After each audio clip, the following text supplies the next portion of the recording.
Hello guys, this is Sway, and today I'd like to talk to you about a few smoke and flash combinations on Dust2. This time specifically for the T side when you're trying to execute a split B with your team.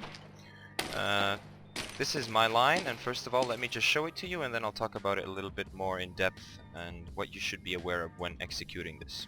So first of all I take control of lower dark through upper and pre-nade short. Grenade! This just pushes the CTs back.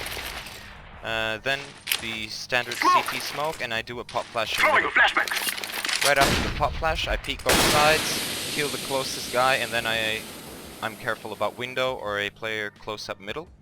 And that's how you've gotten control of middle, because CT is smoke. Now you have about 15 to 18 seconds to decide what you're going to do, but most likely the best choice to do is just beware of all these positions here in middle, and then sandwich the player who's left out here inside B site with the players that are with your teammates that are coming out of B tunnels. It just creates a sandwich effect and helps you do a nice and easy B site take.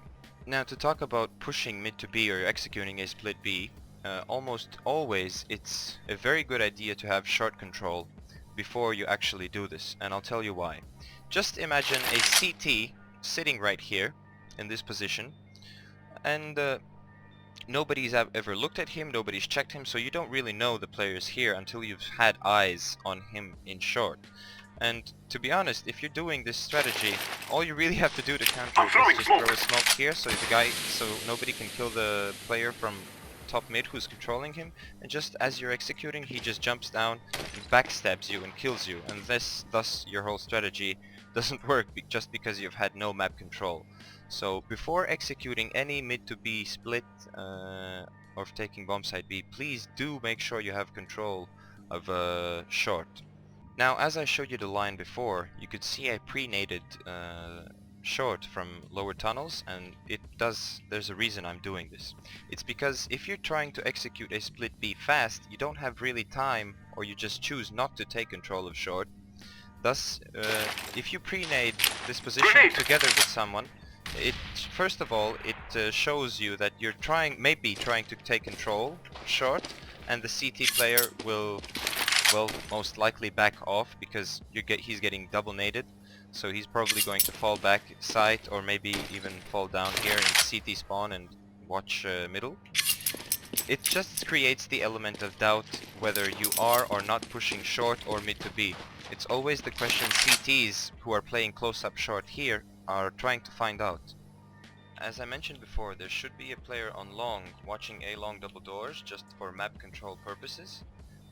What he's supposed to do is perhaps throw a flash here, maybe throw a grenade here just to attract attention, and for the CT players simply to have to spend their attention on A long double doors. Now if when he sees in the map that you have control of lower and are starting to push from lower dark out into middle, he could just slowly come up top middle and just help you, like with one flash. Now as you are exiting here after this flash, checking these positions, when your player model is here and he can see that on the map, it makes sense for him to already have been coming up here and just throwing a flash like this deep over the doors, as it is a pop flash for the player in window, doors, and playing the boxes here. Now remember, the CT spawn will be smoked and your closer players in middle will be flashed, so you do the smoke, you do the flash, you go out, you check these positions, and now is the time that your teammate from long, who has been controlling map control, just does a flash, and it pops right over your head, you run in backwards, peek, and these guys will be full flash. If you're doing this solo, you could also just, after you have killed these two closer players, you could just come up here, don't do a running throw, just release, and it's a pop flash, turn your back, and you could just come out here. It's very hard to turn against these. So guys, I've showed you how to take in general control of this area here, which I call CT middle. It's going to be very helpful when you're executing a split B with your team. And well, if you like this content, just leave a comment, subscribe, and see you in the next video guys.